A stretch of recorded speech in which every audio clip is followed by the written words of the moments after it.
Hello everybody, my name's Amy and welcome to Cabin by the Creek Adventures. Today is January the 18th, Thursday, and let me tell you, it is a snowy day outside and it is very cold. I live in southeast Kentucky and I have decided to start this YouTube channel because I have a lot of things that I really want to share with you. So today I'm going to demonstrate how to make apple butter using apples that I had froze last year. So I took them out of my freezer yesterday and I did a little short video, so please check that out if you haven't already.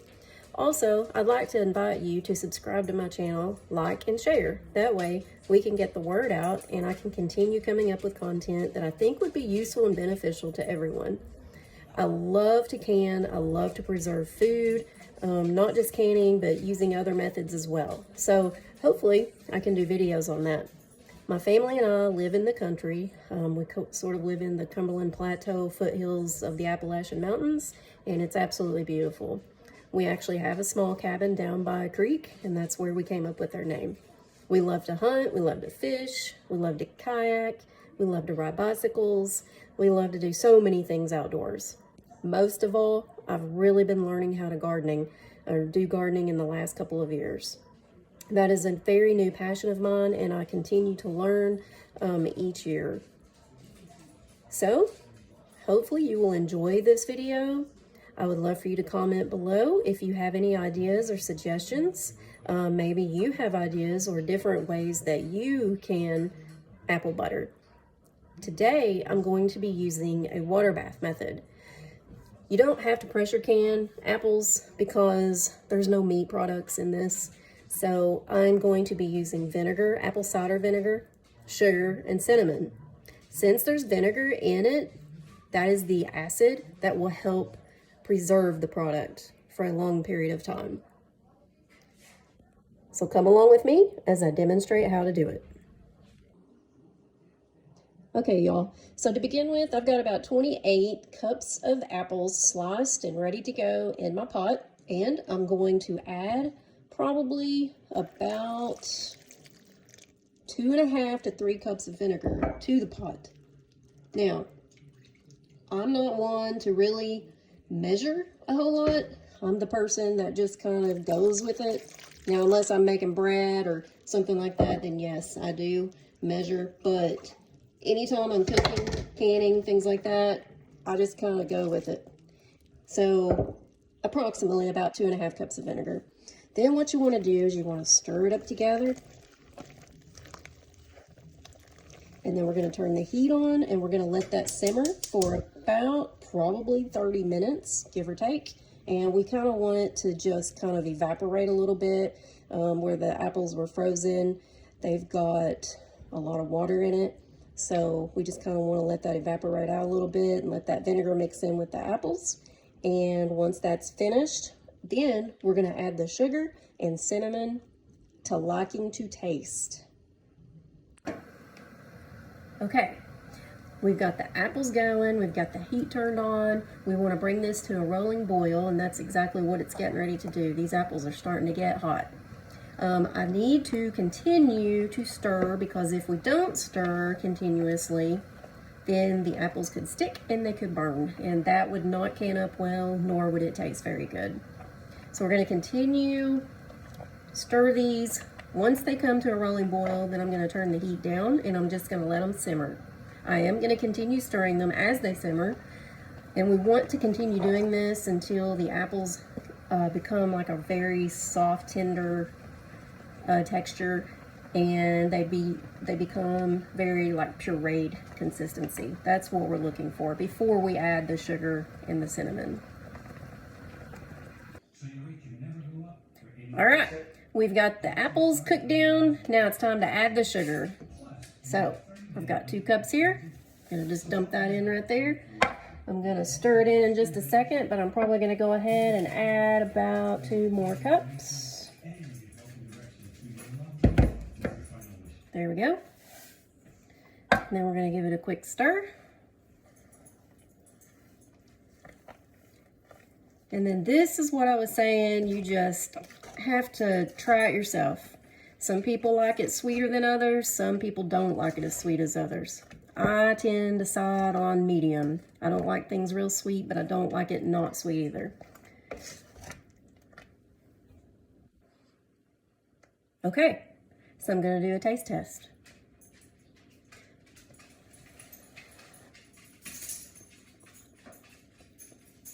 It's good, but I think it needs a little more.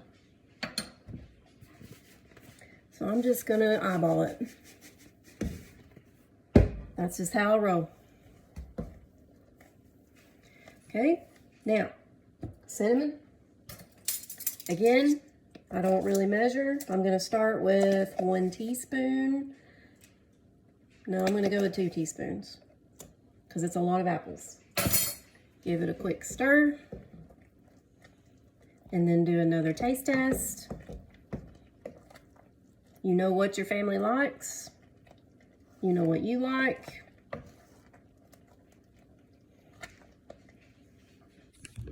You can see how pretty that's becoming.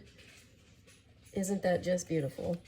I love transformation of food and preservation of it. So I did end up adding a couple more cups of sugar and probably another teaspoon or so of cinnamon. I felt like it needed to be just a little bit sweeter, so total all in all, I probably put about 7 cups of sugar.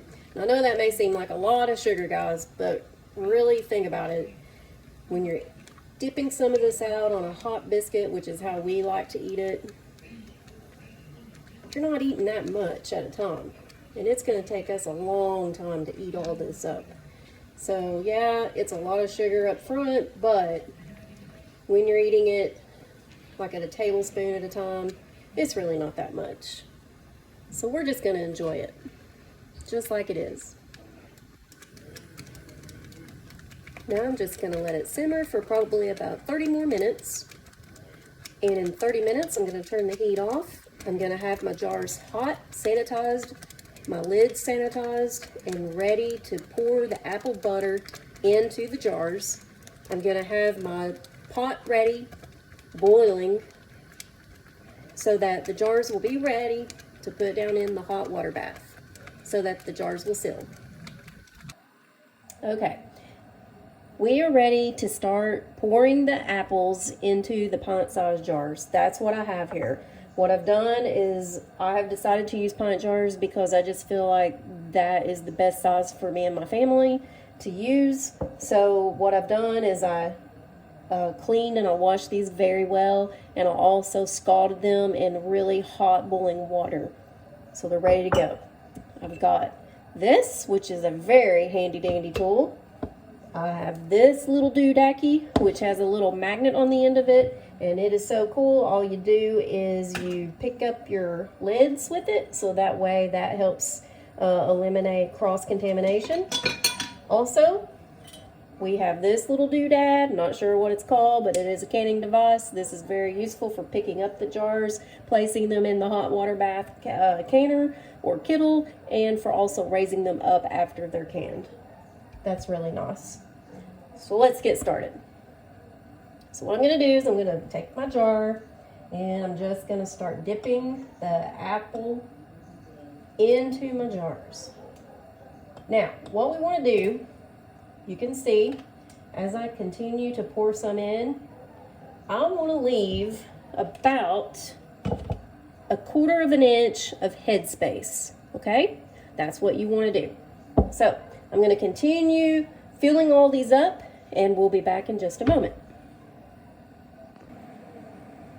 Okay, the next step that we want to follow, now that we have our jars filled, I've ended up filling 7 for demonstration purposes, is we want to take this little doohickey right here, this canning device, and we want to just kind of go around the sides, kind of in the middle also, and just kind of go around it like that, and that just gets air bubbles out.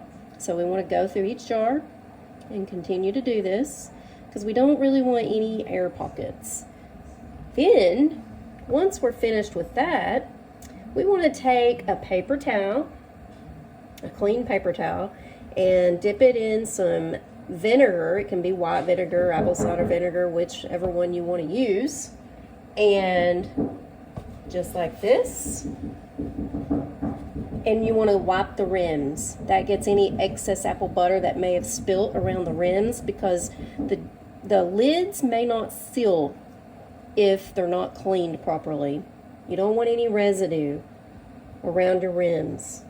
That's going to prevent your jars from sealing, because you went to all this hard work to create this product, and we really want it to seal so that it lasts a very long time, because your family's going to love it, I promise.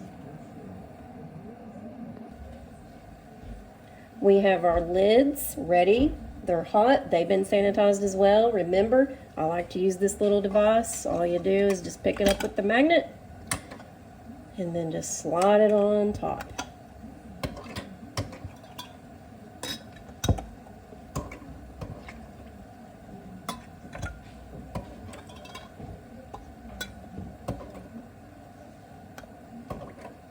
Okay. Last step, put the lids on. You want to just grip it finger tight, not really tight. There you go. Whoop. Let you know.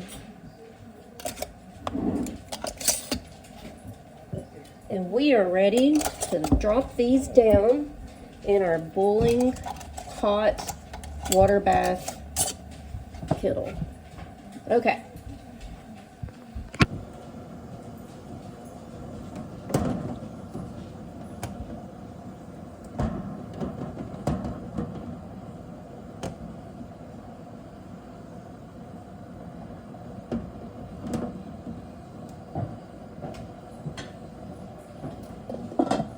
Okay, the jars are in the hot boiling water. We're going to set our timer for 10 minutes. After 10 minutes, we'll take the lid off. We'll let them rest for about 5 minutes with the heat turned off, and then we'll pull the jars out, let them sit on a towel. They'll end up popping, and that will tell you that they have canned properly. And then you will leave them on your countertop for 24 hours. That's what's recommended, and then they're ready.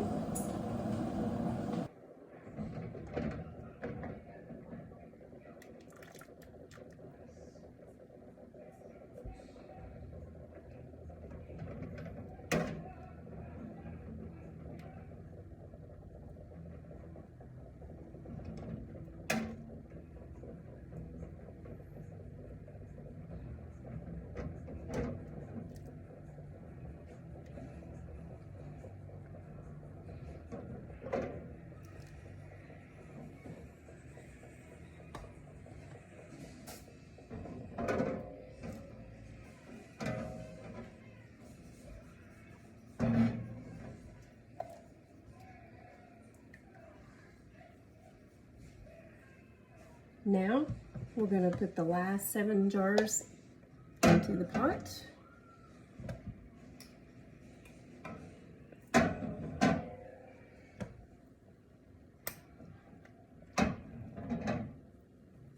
And let them process for 10 minutes.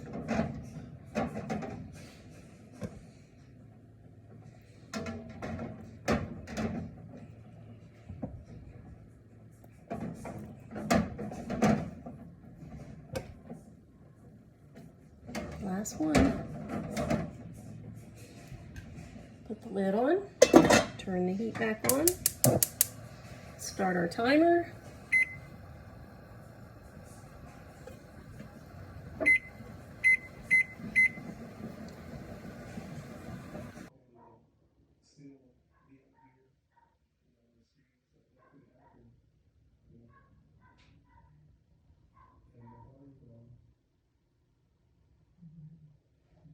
So the city of Uvalde responding to the report saying that the city has already implemented changes in leadership, new personnel, new training. Well, y'all, ended up with 14 pints of apple butter, plus I had a little extra that I put in a quart jar. I'm just going to put that in the refrigerator for me and my family to enjoy now. I'm going to go ahead and enjoy some that I made on some homemade biscuits earlier this morning. I hope you all enjoyed this video. Again, I ask that you please like, share, and subscribe, and I will see you on the next video.